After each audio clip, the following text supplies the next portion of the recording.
My name is Sadie, and I'm 32. I sat on a courthouse bench, my hands shaking tears, carving paths through my makeup. 10 years of marriage ended with a signature leaving me hollow. Everything I built with him gone. My chest ached like the world was pressing down. Then a stranger's voice, low and kind, asked if I was okay. He handed me a handkerchief, its stitched initials glinting. Why did he care when my ex never did? Have you ever felt lost then, seen a spark of hope? Drop a like if you have, subscribe to hear my story, and let me know where you're watching from. I'm Sadie, 32, and I'm sitting in a coffee shop 2 blocks from the courthouse, the air thick with the scent of over-roasted beans. My hands wrap around a chipped mug, the warmth grounding me as I wait for Marcus, the stranger from yesterday. His handkerchief sits folded in my purse, its soft fabric a reminder of that fleeting moment of kindness. I keep replaying his voice, calm and steady, cutting through my sobs. Why am I here? I don't know him yet. Something about his quiet attention pulled me in like a lifeline I'm scared to trust. The bell above the door jingles, and Marcus walks in his tailored coat, out of place among the worn booths. He's tall with dark hair and eyes that seem to see too much. He smiles, not too wide, just enough to ease the knot in my chest. I nod as he slides into the seat across from me, his presence both comforting and unnerving. "You okay today?" he asks, his voice low like he's afraid to spook me. I shrug, unsure how to answer. Am I okay?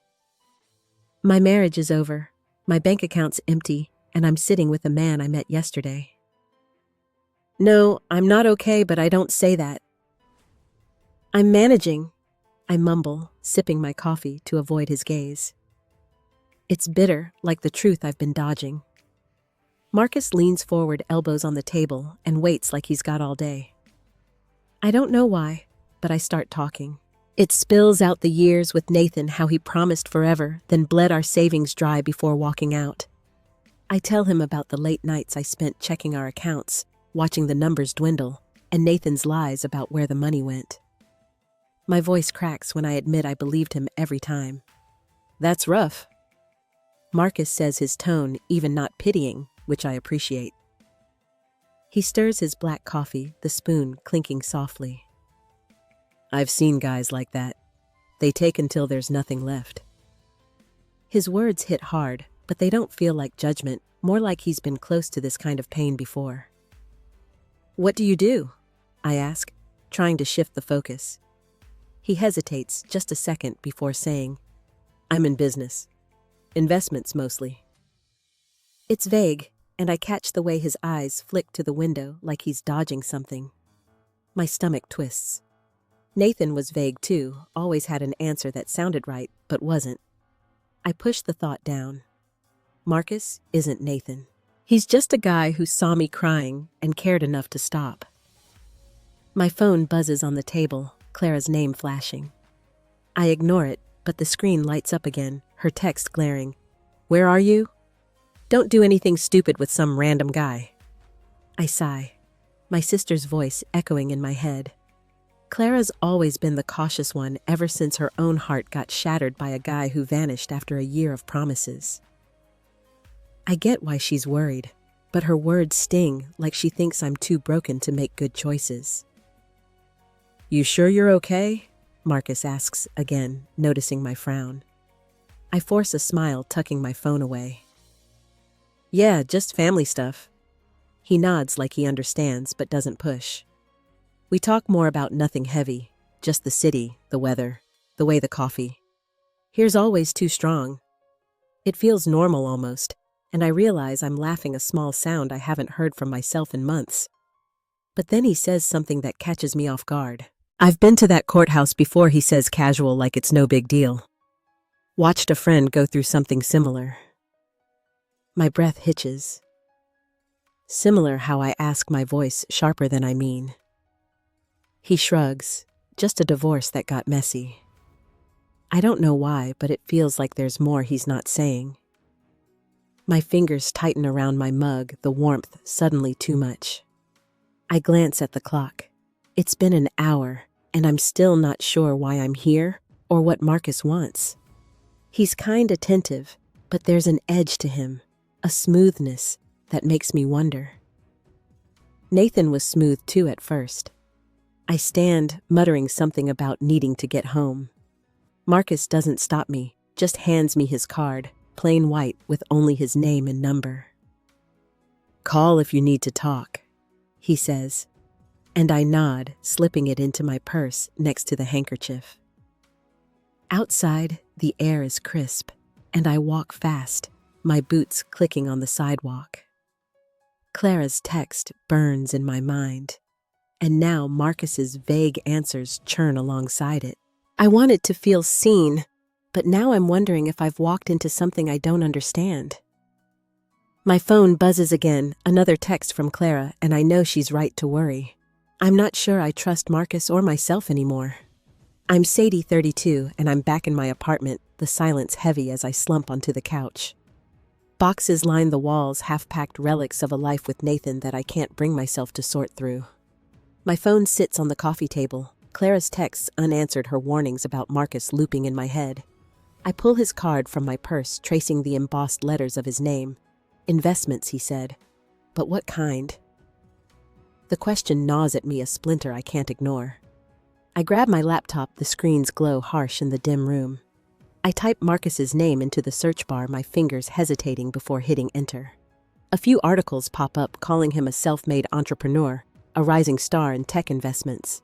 There's a photo of him at a conference, all sharp suit and easy smile, but no details about his deals or his past. It's too polished, like a profile curated to say nothing. My stomach churns. Nathan's lies started like this, all charm and no substance. I scroll further, chasing something real, but find only vague mentions of his company, a startup that sold for millions. No family, no hometown, no scandals. It's not enough to trust, but it's enough to make me question. I lean back, rubbing my temples.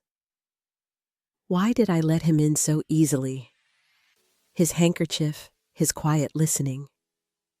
It felt like a balm, but now it feels like a hook. I'm 32, divorced, broke, and still falling for the same traps. My eyes land on a box in the corner taped shut, labeled Gala 2018. My heart skips. That night, Nathan and I were still pretending we were happy, posing for photos at a charity event. I rip the tape off, the sound sharp in the quiet, and dig through old programs and ticket stubs.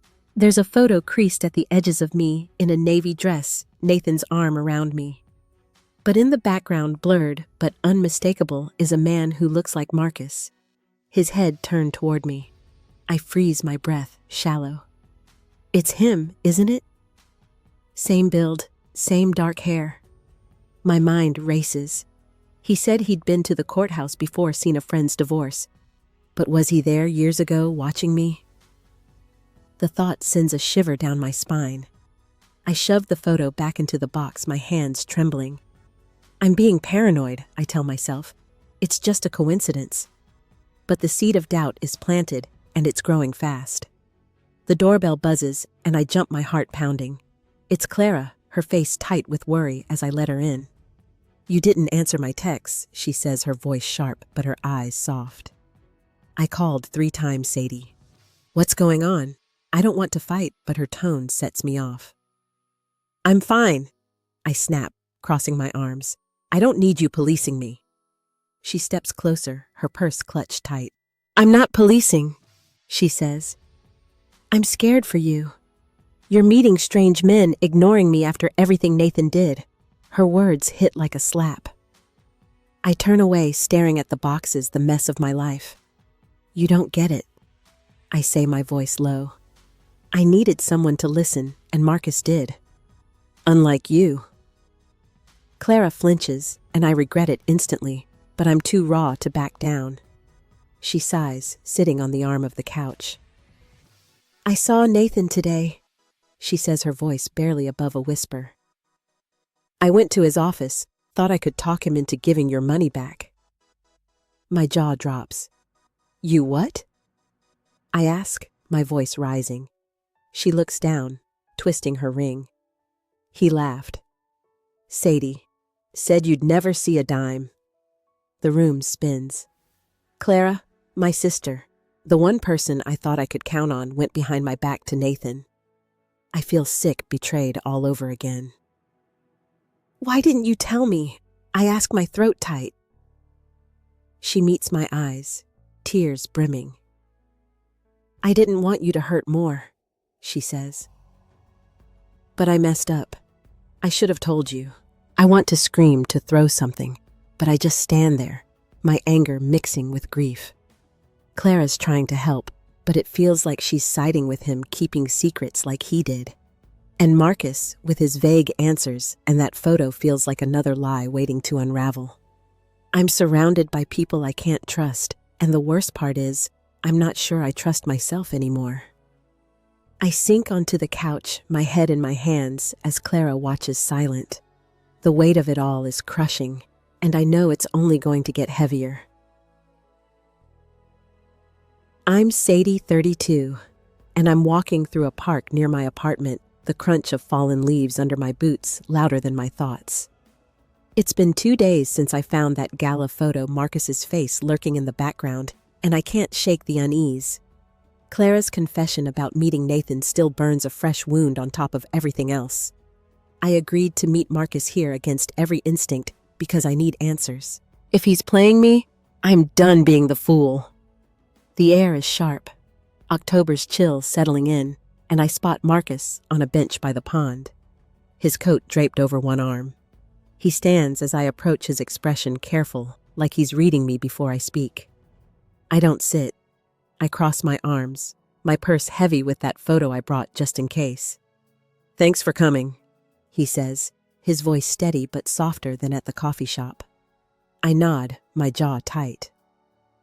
Why didn't you tell me you knew Nathan? I ask, cutting straight to it. My voice is sharper than I mean, but I'm past playing nice. Marcus blinks, caught off guard, but he doesn't flinch. I didn't know him well, he says, shoving his hands in his pockets. Business circles, a few events. I saw you at a gala once years ago. You looked happy then. His words hit like a punch.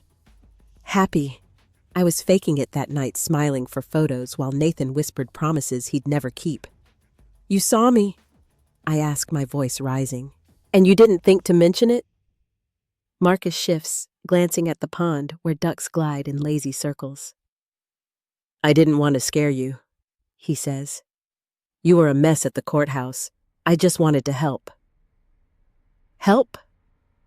I laugh bitter, and it echoes across the water. You don't help by hiding things. I pull the photo from my purse, holding it out.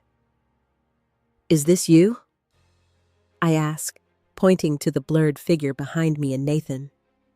Marcus takes it, his brow furrowing as he studies it. Yeah, he says, finally handing it back. That's me. I was there for a client.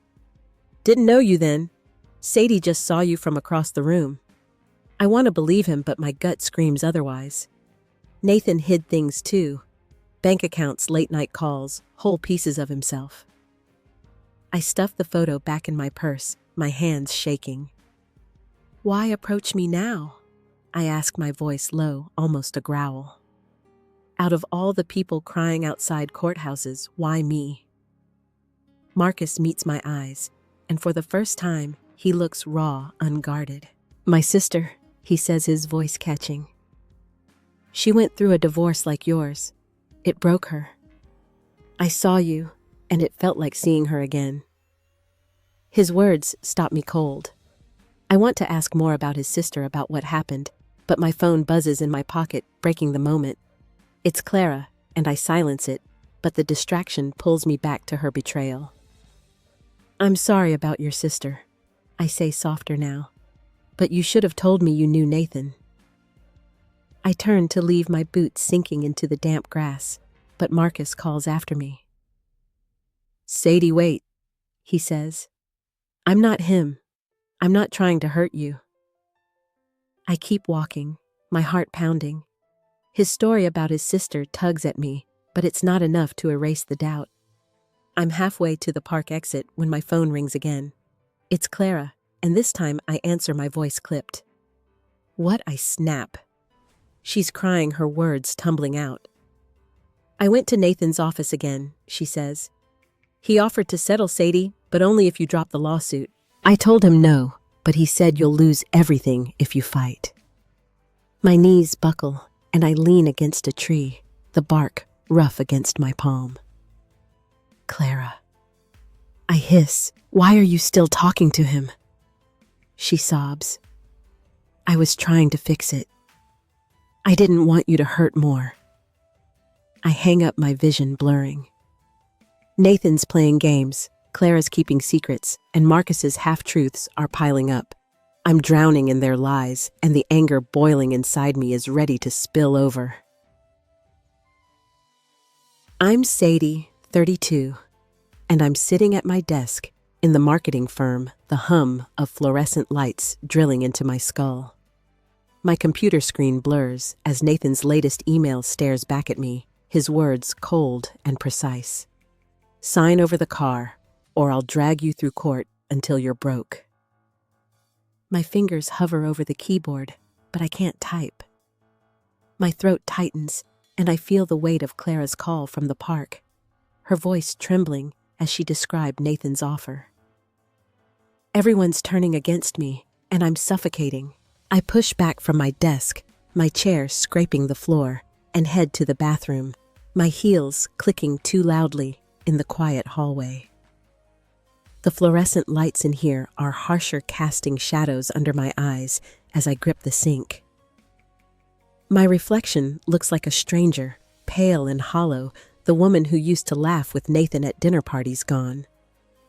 I splash water on my face, but it doesn't wash away the ache. He's taking everything, and now he wants the car, the last thing tying us together, a stupid sedan we bought when we were still dreaming of road trips. My phone vibrates in my pocket, and I flinch, expecting Clara again. It's an email from my boss, Karen, asking me to meet her in her office. My stomach drops. I've been distracted missing deadlines, and I know the whispers about my divorce have reached her.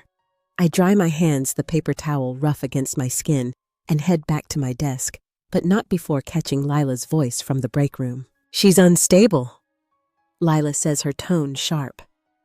I heard she's screaming at strangers in parks now. My chest burns. Lila, the co-worker I thought I could trust, is twisting my pain into gossip.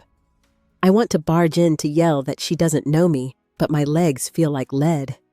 I sink into my chair, my hands shaking as I open Karen's email again. It's formal, requesting a performance review, and I know what that means. My job, the one thing keeping me afloat, is slipping away, just like my money, my marriage, my sister's loyalty. I try to focus on work, but Nathan's email keeps pulling me back. I picture him in his new apartment, smug, plotting how to strip me bare. I slam my laptop shut, drawing a glance from the intern across the room. I mumble an apology and head to the bathroom again, locking myself in a stall. The walls feel too close, and I slide to the floor, my skirt bunching around my knees. Tears come hot and fast, and I don't stop them. I'm nothing, I think. Nathan's won, Clara's failed me, and Marcus, with his secrets and his sister's story, is just another lie. A soft knock on the stall door startles me. It's Esther, the janitor, her voice gentle through the metal. "Sadie, you okay in there?" she asks. I wipe my face, embarrassed, and mumble, "I'm fine." But she doesn't leave. "I've been where you are," she says, her words slow, deliberate. "My ex took everything, left me with bruises and a kid to raise. You're stronger than you know." Her kindness breaks me further, and I sob harder, the sound echoing off the tiles. Esther waits until I'm quiet, then slides a tissue under the door. I take it, clutching it like a lifeline, and stand my legs unsteady. I open the door, and Esther's there, her eyes kind but tired lines etched deep from her own battles. You'll get through this, she says, and I nod, wanting to believe her. But the weight of Nathan's email, Lila's gossip, and Clara's betrayal is too much. Back at my desk, I check my phone and there's a new text from Clara. I'm sorry, it reads, I should have told you about Nathan's offer sooner. I was scared. I delete it, my anger flaring. Scared I'm the one losing everything and she's playing messenger for my ex. I open Nathan's email again, his threat glaring at me, and I realize I'm trapped. If I fight, he'll bury me in legal fees. If I give in, I lose the last shred of what we built. I'm cornered, and the walls are closing in tighter with every breath. I'm Sadie, 32, and I'm sitting in my lawyer's office, the air stale with the scent of old coffee and file folders. The wooden chair digs into my back, but I barely notice. Across the table, Nathan sits, his tie perfectly knotted, his smirk cutting deeper than any words. My lawyer, Greg, shuffles papers, his face tight, while I clutch my purse. The weight of the past weeks, Clara's secrets, Marcus's half-truths, Lila's gossip pressing down on me. This is it, the final divorce hearing, and I'm barely holding together. Greg clears his throat, sliding a document toward Nathan. We've reviewed the financial disclosures, he says, his voice steady but clipped. There are discrepancies, Nathan. Significant ones. Nathan leans back, his laugh low and mocking. Discrepancies, he says, his eyes flicking to me. She's just desperate, Greg, clinging to a marriage she ruined. My breath catches and I grip the table, my nails digging into the wood. Ruined. I want to scream that he's the one who lied, who drained our accounts, who left me with nothing. But my voice stays locked in my throat, my heart pounding too loud to think. Greg pushes forward undeterred. We have evidence of offshore accounts, he says. Hidden assets. You've been funneling money for years. Nathan's smirk falters just for a second, but then he leans forward, his voice dripping with venom. Prove it, he says. You think you can scare me with your little theories? I've got lawyers who'll bury you both. He turns to me, his eyes cold. You'll walk away with nothing, Sadie. You're too weak to fight me. The room spins and my vision blurs. Weak. The word slices through me, echoing every doubt I've carried since he left. I think of the nights I stayed up checking our bank statements, believing his excuses. I think of Clara's betrayal. Marcus's vague answers, my job hanging by a thread. My hands tremble, and I feel myself shrinking, disappearing under his gaze. Greg touches my arm, murmuring something about staying calm, but I can't hear him over the roar in my head. I stand my chair, scraping the floor, and stumble to the window, needing air, needing anything to stop the freefall. The glass is cool against my palms, but it doesn't help. My knees buckle, and I sink to the floor, sobs ripping through me raw and unstoppable. I'm crying for the marriage I lost, for the trust I gave Nathan, for the pieces of myself I can't find anymore. The room goes quiet, Nathan's silence louder than his taunts, and I hate that he's seeing me like this, broken. Greg kneels beside me, his voice low. Sadie, we can fight this, he says, but I shake my head, tears soaking my blouse. I can't. I whisper, my voice barely audible. He's right. I'm nothing. The words feel true, heavier than ever, and I close my eyes, wishing I could vanish. But then there's a rustle, a soft tap on my shoulder, and I look up to see Sarah, the court clerk, her face kind, but urgent. She presses a folded note into my hand, her eyes darting to Nathan, who's now talking to his lawyer, oblivious. I unfold it, my hands shaking, and read her hurried scrawl. I heard him bragging about the accounts in the hallway. He thinks he's untouchable. Don't give up. My heart skips a spark, cutting through the fog. Sarah nods, slipping back to her desk, and I clutch the note, my sobs slowing. It's something, a lifeline, but I'm too raw to grab it. I glance at Nathan, his back to me, laughing with his lawyer like he's already won. My anger flares, but it's drowned by despair. I'm still on the floor. My skirt crumpled, my face a mess, when the door opens. Marcus steps in his coat slung over his arm, his expression unreadable. "Sadie," he says, his voice cutting through the haze. "I have proof. Bank records, emails, everything." My breath stops. Proof. Now. After all his secrets, I want to believe him. But Nathan's laugh echoes, and I'm frozen, torn between hope and the crushing weight of my own doubt. Marcus steps closer, his eyes locked on mine, but I can't move, can't speak. The room feels like it's collapsing, and I'm trapped in the wreckage waiting for the next blow. I'm Sadie, 32, and I'm still on the floor of the lawyer's office, Marcus's words echoing in my ears. Proof, he said, but my heart's too bruised to grab onto hope. I push myself up, my legs unsteady, and follow him to a diner across the street, rain pelting the windows like it's trying to break through. The booths are sticky, the air thick with grease, and I slide in across from Marcus, my blouse still damp from tears. He sets a folder on the table, his hands steady, but I'm not ready to trust him. "What's this?" I ask, my voice hoarse, barely above the clatter of dishes. Marcus opens the folder, revealing printed emails, bank statements, spreadsheets with numbers that make my head spin. Nathan's been hiding money offshore for years. He says, his tone calm but firm. "I've been tracking his deals. These prove he's been lying to you, to everyone." I stare at the papers, the black ink blurring as my pulse races. Nathan's signature is there, bold and careless, on transactions I never knew about. My hands shake as I flip through each page, a new stab. He didn't just leave me, he planned it, built a fortune while I scrambled to pay our bills. But then Marcus says something that stops me cold.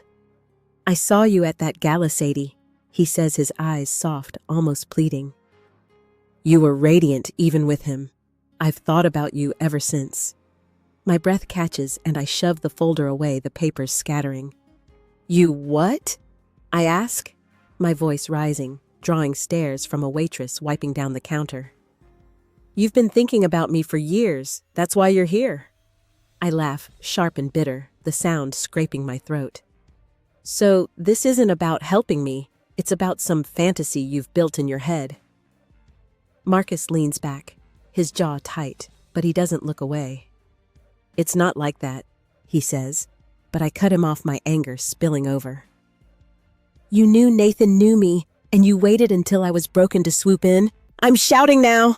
My hands gripping the table, the diner's chatter fading to a hum. "You're no better than him, using my pain for whatever this is." He tries to speak, but I'm not done. "I trusted you," I say, my voice cracking. "I let you in, and you're just another liar." The waitress pauses, her rag frozen mid-swipe, and I feel exposed, my pain laid bare for strangers. Marcus reaches for my hand, but I pull back my chair, screeching against the linoleum. Don't I snap, my chest heaving. "You should have told me from the start." He nods, his face shadowed, and for a moment I see guilt, maybe regret, but it's not enough. I grab my purse, the folder still open on the table, and stand, my vision swimming. "You're a millionaire," I say, my voice low, venomous. "You think you can fix me with your money? Your proof? I'm not your project." I turn, storming toward the door, rain soaking me the second I step outside. But then my phone buzzes, a text from Sarah, the court clerk. I can testify, it reads. "Nathan's accounts, I heard him admit it. Call me." I stop, rain dripping down my face, the words a faint spark in the dark. But it's drowned by Marcus's confession, his years-long obsession, and Nathan's smug face in that office. I'm surrounded by men who've played me, and the truth is a blade cutting deeper with every step. I sink onto a wet bench, my sobs lost in the storm, my heart shattered, with no way out. I'm Sadie, 32, and I'm in my apartment, the late-night quiet broken only by the hum of my fridge. The rain from the diner still clings to my thoughts. Marcus's confession and Nathan's lies, a tangle I can't unravel. My purse sits on the counter, Sarah's text glowing on my phone. I can testify. It's been hours since I read it, since I sat on that bench, soaked and shattered. But something's shifting inside me, a spark refusing to die. I pace the living room, stepping over boxes I've ignored for weeks. The chaos of my life is here in these half-packed remnants of a marriage that broke me. But Sarah's words, her quiet courage, keep circling back. She heard Nathan admit it. He's not untouchable. I stop my bare feet cold on the hardwood and grab my laptop. My hands tremble, but I open a new email typing a name I found online. Diane, a divorce lawyer known for taking on tough cases. I write fast, my fingers flying, pouring out Nathan's fraud, the offshore accounts. Sarah's offer to testify. I mention Marcus's documents, though. His name stings, his motives, still a question I can't answer. I hit send, my heart pounding, and lean back, staring at the ceiling. It's a small step, but it feels like defiance, like I'm clawing back a piece of myself. Nathan tried to steal. The next morning, I'm at a cafe meeting Diane. She's in her 50s, sharp-eyed, her gray blazer crisp against the soft hum of coffee grinders. I fidget with my napkin as she reads my email printout, her pen tapping the table. "This is solid, Sadie," she says, her voice warm but firm. "With the clerk's testimony and these records, we can nail him. But it won't be easy. Nathan's got money and he'll fight dirty." I nod, my throat tight.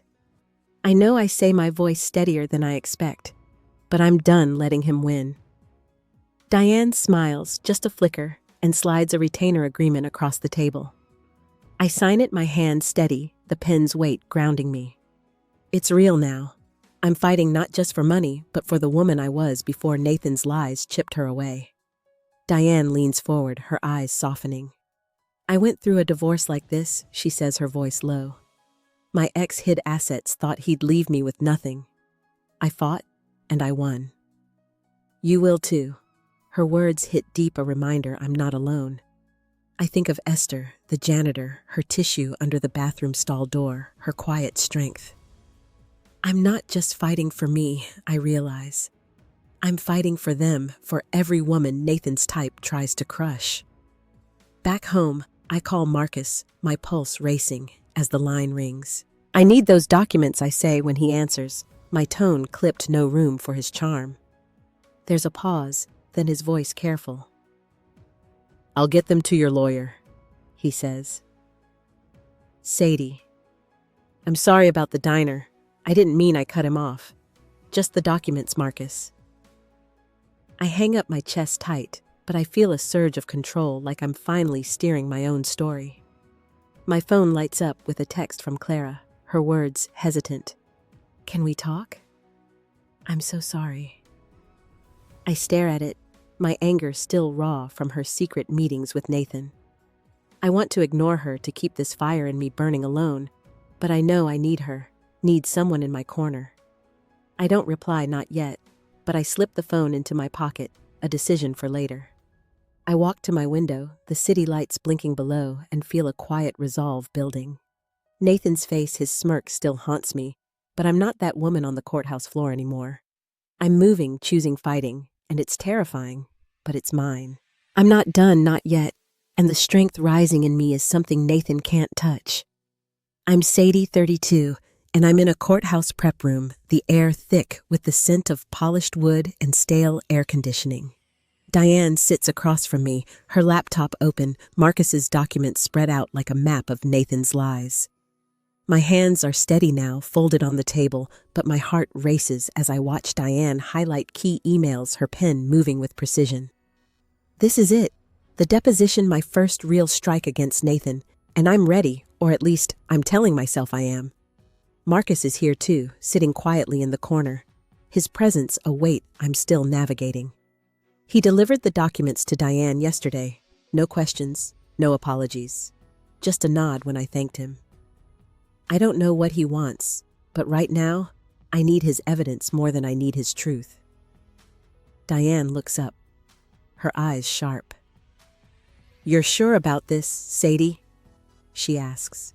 "Once we confront him, there's no going back. I nod, my voice firm. I'm sure. The words feel like a vow, not just to her, but to myself. I think of the diner, my sobs in the rain, the way Nathan's smirk made me feel small. I'm done being small. Diane slides a water glass toward me, her smile brief but warm.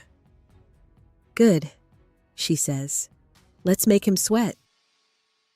The door opens and Nathan walks in with his lawyer, a slick man in a pinstripe suit.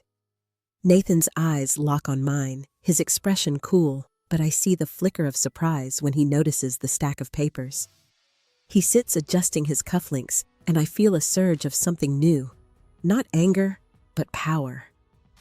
I'm not the woman he left crying on the floor anymore. Diane starts her voice cutting through the room. Mr. Carter, we have evidence of unreported assets, she says, sliding a bank statement across the table. Transfers to offshore accounts dated back 3 years. Care to explain? Nathan's lawyer leans in, whispering, but Nathan waves him off, his laugh sharp. This is nonsense, he says, but his eyes dart to the paper, and I catch the tension in his jaw. I lean forward, my voice low but clear. You thought I wouldn't find out. I say my words, surprising even me. You thought you could take everything and walk away. Nathan's gaze snaps to mine, and for the first time, he looks rattled, his fingers tapping the table. You're out of your depth, Sadie, he says, but his voice wavers, and I know I've hit a nerve. Diane presses on, presenting an email from Nathan to a business partner detailing a hidden account. Nathan's lawyer objects, but Diane shuts him down, her tone icy. I watch Nathan squirm, his cool facade cracking, and it feels like breathing for the first time in months. I'm not just surviving him anymore, I'm fighting, and he's not ready for it. But then Clara's text from yesterday flashes in my mind, her plea to talk, and I falter. She's here outside the room, waiting. Diane had warned me Nathan's team might intimidate her, and I know she's scared, especially after his lawyer's threats. I glance at the door, my resolve wavering. I need her, but I'm still raw from her secrecy. Diane notices touching my arm. Stay focused, she whispers, and I nod, pushing Clara's face away. Marcus shifts in his seat, his eyes on me, and I feel a pang. Diane told me he's covering my legal fees anonymously through a fund he set up. I didn't ask for it, and it complicates everything, his help a tether I'm not sure I want. But right now, I need to focus on Nathan on this moment. I turn back, catching Nathan's glare, and I hold it unflinching. The deposition ends, and Nathan storms out, his lawyer trailing. Diane gathers her papers, her nod approving. You did good, Sadie, she says, and I exhale, my shoulders loosening. I step into the hallway where Clara waits, her eyes red. I'm sorry, she says, her voice breaking. I was wrong to go to him. I'm here now. I pause, then pull her into a hug, my anger thawing. I need you, I say, and she nods, tears falling. I walk to the courthouse steps, the afternoon sun warm on my face. My purse holds a small charm from Esther the janitor, a silver star she gave me for luck. I clutch it, feeling its edges, and stop looking out at the city. Nathan's not done fighting, but neither am I. I close my eyes, the charm cool in my palm, and feel a quiet strength settle in a fire that won't go out. I'm Sadie, 32, and I'm in the courtroom, the air heavy with the scent of wax polish and tension. The judge's bench looms high, her gavel resting like a silent threat. I sit beside Diane, my hands clasped tight, the silver star charm from Esther tucked in my pocket. Nathan's across the aisle, his face a mask of calm, but his fingers drum on his briefcase, betraying him. Today's the final hearing, and after weeks of depositions, Sarah's testimony, and Marcus's evidence, I'm here to see if my fight was worth it. Diane adjusts her glasses, her notes meticulous, and whispers, Stay steady, Sadie. We've got this. I nod, but my stomach twists. The memory of Nathan's faltering voice in the deposition fuels me. But I'm scared, too, of what losing would mean. The judge calls the room to order her voice sharp, and I straighten, feeling Clara's presence behind me, her support a quiet anchor since our courthouse hug. Sarah takes the stand first, her clerk's uniform crisp, her voice unwavering. I overheard Mr. Carter discussing hidden accounts, she says, detailing a hallway conversation where Nathan boasted about outsmarting me. The judge leans forward, her pen scratching notes, and I see Nathan shift his lawyer, whispering urgently. Diane presents Marcus's documents, next bank records, and emails that map Nathan's fraud in black and white. The room feels smaller, the air thicker as the evidence piles up. Nathan's lawyer objects, claiming the documents are inadmissible, but the judge shuts him down, her tone clipped. I want to see everything she says, and I exhale, a knot loosening in my chest. Diane's eyes meet mine, a flicker of confidence, and I feel a surge of something I haven't in months, not hope, but certainty. I chose to fight, and it's working. The judge recesses for deliberation, and I step into the hallway, my legs shaky, but my head clear. Clara joins me, her hand brushing mine. You were amazing in there, she says, her voice soft, and I manage a small smile. I couldn't have done it without you, I say, meaning it. Our bond, frayed by her secrets, is knitting back together stronger for it. But then Nathan approaches alone, his lawyer trailing behind. His eyes lock on mine, no smirk now, just a cold intensity. You think you've won? He says, his voice low, almost a hiss. This isn't over, Sadie. I'll appeal, drag this out until you're begging. My breath catches, and I freeze his words, a blade against my newfound strength. Clara steps forward, her voice sharp. Back off, Nathan, she says, but he ignores her, leaning closer. You're nothing without me, he whispers, and walks away, his footsteps echoing. I stand there, rooted, my heart pounding. The hallway buzzes with voices, but they're distant, drowned by Nathan's threat. Diane calls me back to the courtroom, but I'm stuck, his words looping in my mind. Nothing. I fought so hard, and he still sees me as nothing. I touch the charm in my pocket, its edges grounding me, but it's not enough to shake the chill settling in. The judge returns, her expression unreadable, and announces her ruling. Based on the evidence, she says, I find Mr. Carter in violation of financial disclosure laws. A settlement is awarded to Ms. Thompson. The number she names, substantial, hits me like a wave, but I don't cheer.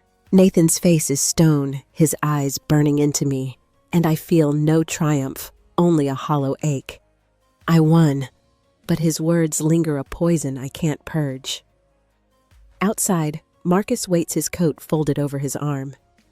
He steps forward, his voice tentative. Sadie, he starts, but I shake my head, cutting him off. Not now. I say, my voice flat. Then he says it clear and steady. Marry me. I love you. The words hang there, absurd, impossible, and I stare at him, my mind blank. Clara gasps beside me, and the world tilts, Nathan's threat and Marcus's proposal colliding, leaving me numb, frozen in a moment I can't escape. I'm Sadie, 32, and I'm standing on a beach, the late afternoon sun, low, casting long shadows across the sand. Waves crash softly, their rhythm steady against the chaos in my head. Marcus's proposal outside the courtroom, his voice so certain, still rings a note that doesn't belong. I won against Nathan, the judge's ruling, a weight lifted, but Marcus's words, Nathan's lingering threat, and the settlement money feel like chains I didn't ask for. My bare feet sink into the cool sand, grounding me, but not enough. Clara's beside me, her shoes dangling from one hand, her silence heavy. She hasn't mentioned Marcus since we left the courthouse, but I feel her questions, her worry in the way she keeps glancing at me. I don't know what to say, don't know how to explain the knot in my chest. I won. I tell myself the settlement enough to start over. But Nathan's whisper, "You're nothing," clings like damp salt air. I pick up a smooth stone, its surface worn by years of tides, and turn it over in my palm. "Marcus loves me," he said, but it feels like another trap, a gilded cage after Nathan's prison. I look at Clara, her hair whipping in the breeze, and finally speak. "He asked me to marry him," I say, my voice low, almost lost in the waves. Clara stops her eyes wide, but she doesn't speak, just waits, like she knows I'm not done. "I can't," I say, tossing the stone into the sea. It skips once, then sinks, and I feel a pang, like I'm letting go of something I never held.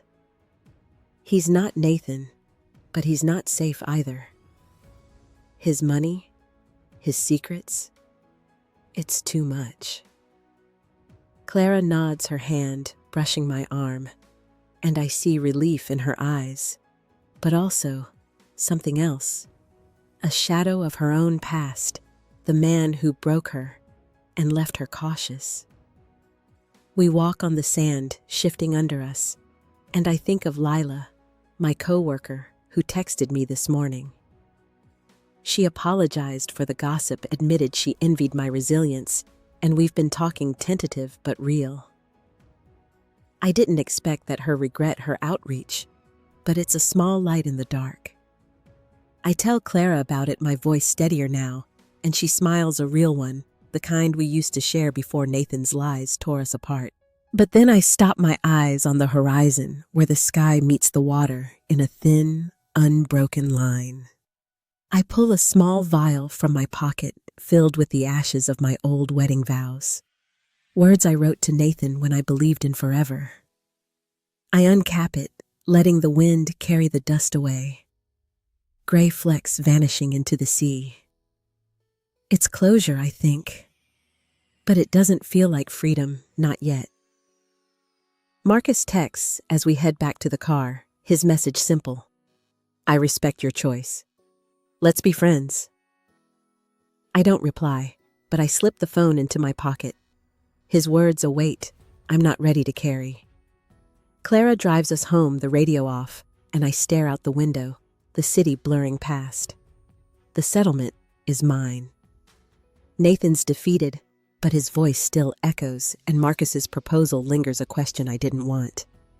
I lean my head against the glass, the coolness sharp against my skin, and feel the victory slip, leaving only a quiet, aching void. I'm Sadie, 32, and I'm sitting in a community center, the faint hum of a ceiling fan blending with the murmur of voices. The room is warm, filled with women of all ages, their chairs arranged in a loose circle. Diane invited me to this support group, a place for survivors of broken marriages, and I'm here, my hands folded in my lap, a notebook open on my knee. The settlement money is in my account. Nathan's shadow fading, but I'm still searching for something, a way to make sense of it all. A woman named Joyce speaks first, her voice steady as she describes leaving her cheating husband after 20 years. Her hands twist a tissue, but her eyes are clear, proud. I listen, feeling a pull, like her story is a mirror to my own. The group nods, some murmuring encouragement, and I realize this is what I've been missing, a space where pain isn't hidden, where it's shared and softened. When it's my turn, I hesitate, my pen tapping the notebook. The room waits patient, and I take a breath, my voice low but firm. I'm Sadie, I say, and I just finalized my divorce. My ex hid money, lied for years, and I thought it broke me. I pause, the words heavy but not crushing. I fought him in court, won a settlement, but the real win was finding my strength again. The group listens, their eyes kind, some nodding like they know the weight of that fight. I talk about the courthouse, the moment I stood up to Nathan, the way Diane's belief in me became my own.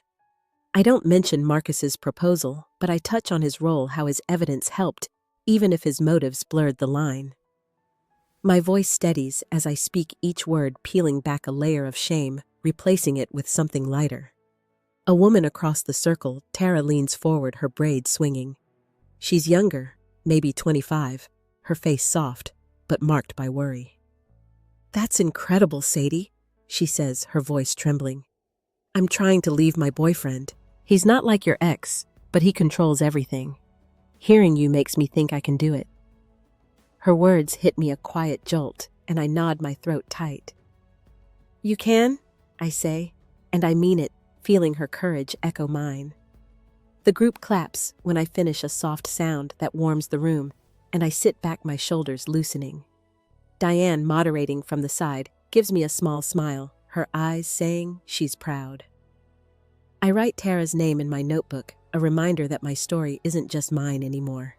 It's a thread connecting me to others, weaving something stronger than pain. Clara's waiting outside when the meeting ends, her car idling by the curb. She came with me not to join, but to listen, to be here.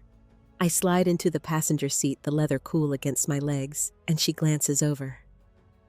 "How was it?" she asks, her voice gentle, like she's afraid to push. I lean my head back, the streetlights blurring past. "It was good," I say, like finding a piece of myself I didn't know I lost. She nods, her hands tight on the wheel, and I see her own hurt, the scars from her past breakup, in the way she bites her lip. "I'm sorry I messed up with Nathan," she says, her voice barely above the engine's hum. "I thought I was helping, but I hurt you." I reach over, touching her arm. "We're past it," I say, and I feel the truth in it. Our bond mending, not perfect, but real. We drive in silence, the city quiet around us, and I close my eyes, Tara's words replaying. I'm not healed, not fully, but I'm here speaking, connecting, and it's enough for now. The car slows at a light, and I breathe deep, the air clean, my heart steady, ready for whatever comes next. I'm Sadie, 32, and I'm in my new apartment, the walls bare, but bright with morning light. A single box sits open, filled with paint cans and brushes, my first attempt at claiming this space as mine. The settlement money bought this place a small one-bedroom with creaky floors, but it's mine, a corner of the world Nathan can't touch. I dip a brush into a can of soft yellow, the color of dawn, and stroke it across a canvas, my movements slow, deliberate, like I'm painting a new beginning. The radio hums low, a jazz tune I don't know, and I think of the community center, Tara's trembling voice, the way my story gave her courage. It's strange how pain can become a bridge connecting me to strangers who feel like kin. I set the brush down, wiping my hands on a rag, and walk to the window, the city waking below its pulse, steady, indifferent to my past. My phone buzzes, a text from Marcus' charity event tonight. "I'd love for you to come as a friend." I stare at the words, his proposal still a faint echo, but softened now, less like a wound. I type back, "Okay, I'll be there," and hit send before I can overthink it. Friendship. I can manage? I tell myself, though. A small part of me wonders if I'm ready to see him, to stand in his world without losing mine. I dress simply, a navy sweater and jeans, and head to the event, a sleek venue downtown with glass walls and soft lighting. Marcus greets me at the entrance, his smile cautious but warm, and leads me to a display honoring his sister, a woman whose photo shows kind eyes and a quiet strength.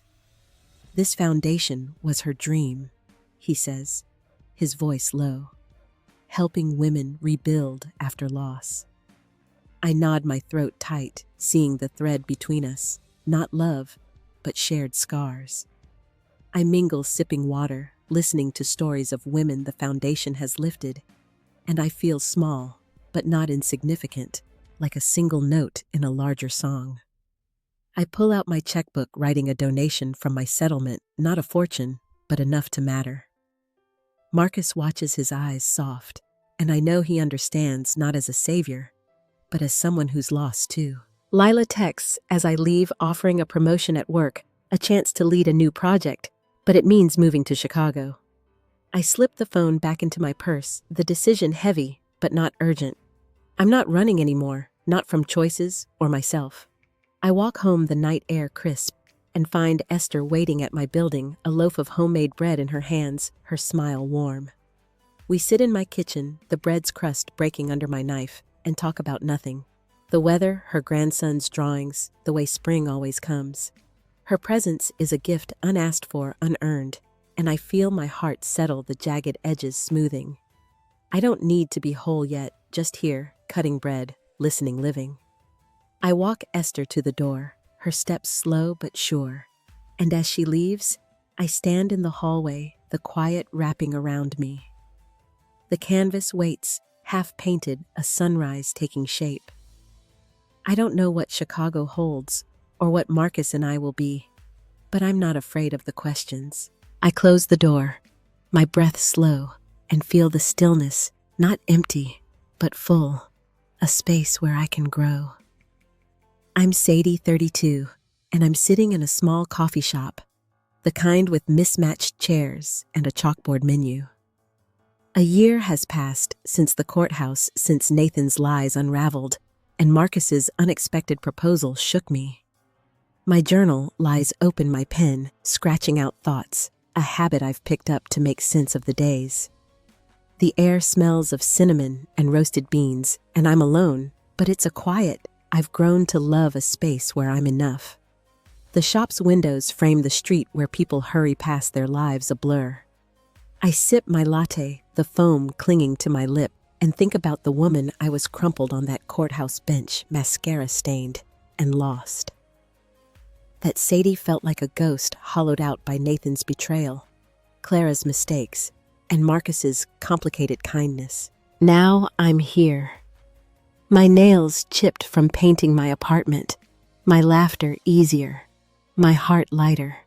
Not because the pain's gone, but because I've carried it and kept walking. I flip a page in my journal, my handwriting looser than it used to be. I write about the support group, how Tara's updates, her slow steps away from her boyfriend, make me feel like my scars have purpose. I write about Clara, our late-night talks over tea, rebuilding what we nearly lost. I even write about Lila, who's become a friend, her sharp edges softened by honesty. These connections, small and real, are my anchors, proof that healing isn't a finish line, but a path. Yesterday, I drove past Nathan's old house, now someone else's, its windows bright with new curtains.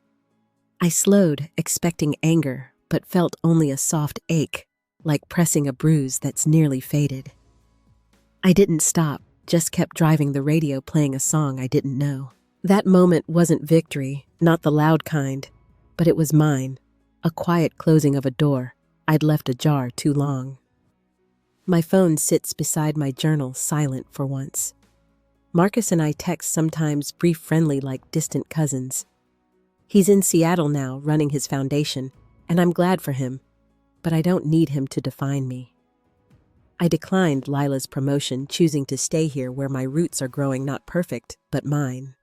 Esther drops by sometimes, her stories of her grandson filling my kitchen with warmth, and I'm learning to savor these moments, to let them be enough.